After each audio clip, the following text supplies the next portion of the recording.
Well, now I'm joined in this studio by U.S. Ambassador to France, Jane Hartley. Thank you very much for joining us. I'm also joined by our International Affairs Editor, Douglas Herbert. Madam Ambassador, firstly, I would just simply like to ask you for your reaction to Friday's tragic events.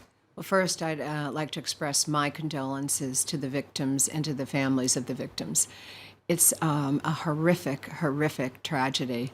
I'm from New York. I have lived through this before.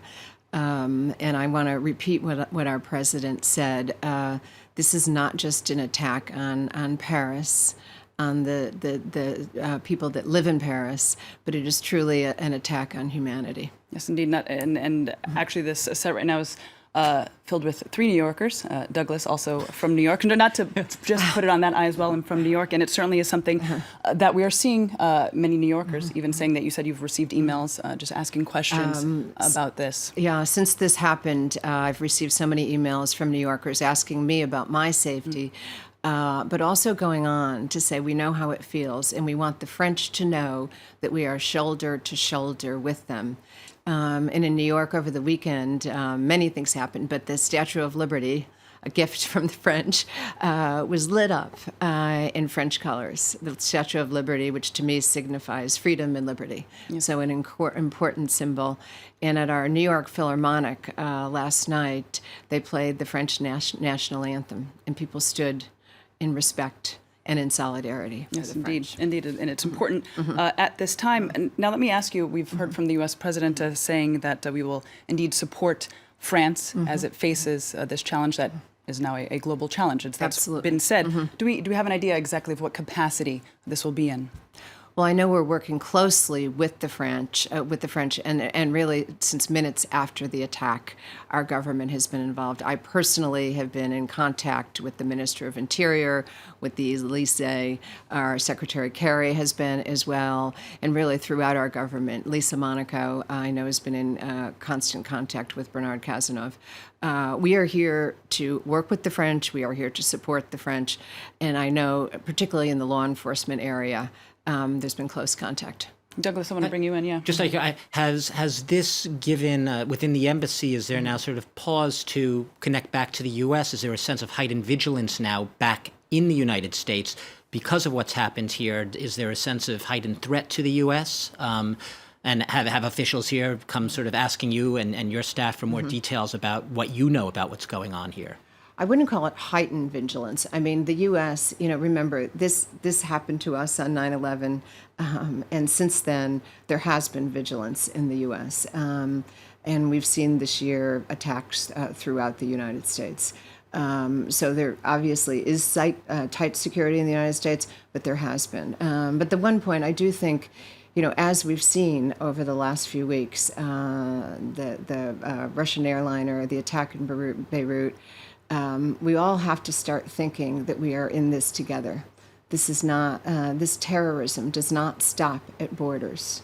It is something that we all have to deal with, and it can happen anywhere. Some people here, the French media and commentators have been calling this the French 9/11, and we first sort of heard this comparison being made back in January in the Charlie Hebdo attacks.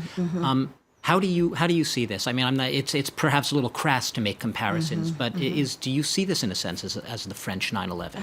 In some sense, yes. I mean, I remember I was in New York during 9/11, and I remember the fear, the sense of outrage, that innocent civilians, people that were going to work every day, had been killed. And, that's what I see here. Young children, young people out on a Friday night celebrating the best of Paris, music, food, to be attacked for no reason. So yes, there are similarities. And I think it means, frankly, that, this fight against terrorism is ongoing. We obviously haven't solved it. And it means all of us, in France and the United States, have been working closely on this throughout the last years. But I think all of us, including our coalition partners, have to work together. That being said, in terms of perhaps something that you can do as an American being abroad, what's your message, though, to those back home in the States for how they can help France? I think they can help France by what they're doing, showing their support. I think they can help France, frankly, by coming here. COP21 is going to be a huge event, which President Hollande, Minister Fabius, Minister Royal have worked so hard on, with the support of President Obama, with the support of our White House. It's so important to President Obama. Climate is going to be one of his legacies, and he is coming to COP.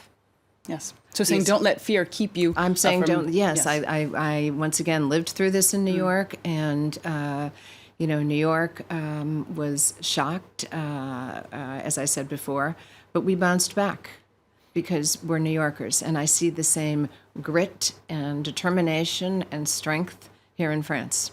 I just wanted to quickly ask you about, the attacks, whether the connection's justified or not, has re-sparked the debate of the migrant crisis, with a lot of Europe voices, especially in Eastern Central Europe, saying that they just can't cope. This is proof they're overwhelmed. The policies aren't working.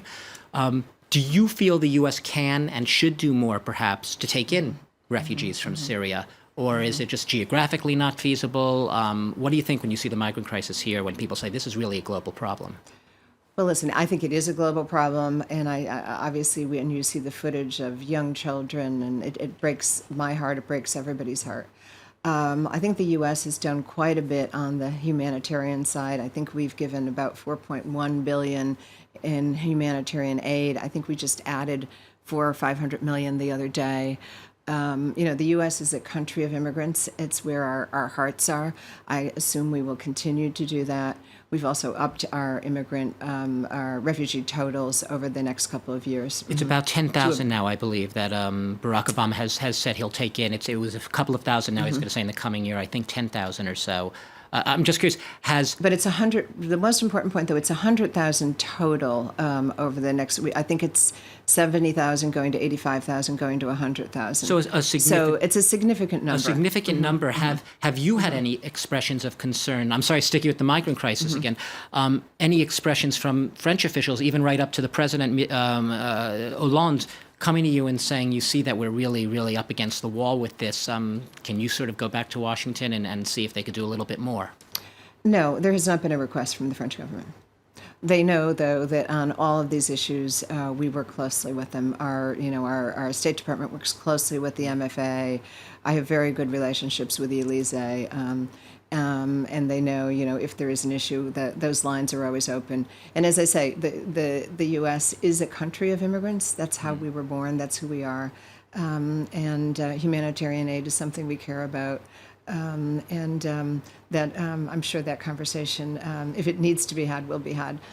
Madam Minister, do you have, are you hearing as of now, of course, this is still, many are still in a state of shock after Friday's events, but are you hearing much about, of course, defending French values, but perhaps a slight change? And what that means is perhaps giving up some civil liberties for more security or something along those lines of conversation? I followed it in the press. I have not had direct questions. Not on your end, then?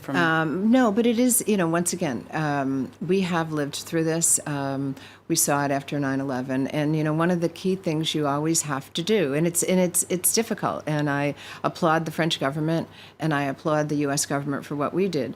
There has to be a balance between the public's security and the public's privacy. Do you think more should be done, though, of a tightening? I don't want to get into French politics. I know it is a difficult issue for all, but I think if you go to, I know, and our public after 9/11 was demanding security, demanding it. So I'm sure, in terms of the French public, if you ask them today, they would be also. The government does have to play a role in protecting privacy. All right, excellent. Thank you. Jane Hartley, Madam Ambassador, U.S. Ambassador to France, thank you very much for joining us here on the set and sharing with us your perspective on events here. We really do appreciate it. I'm happy to be here on this very sad day.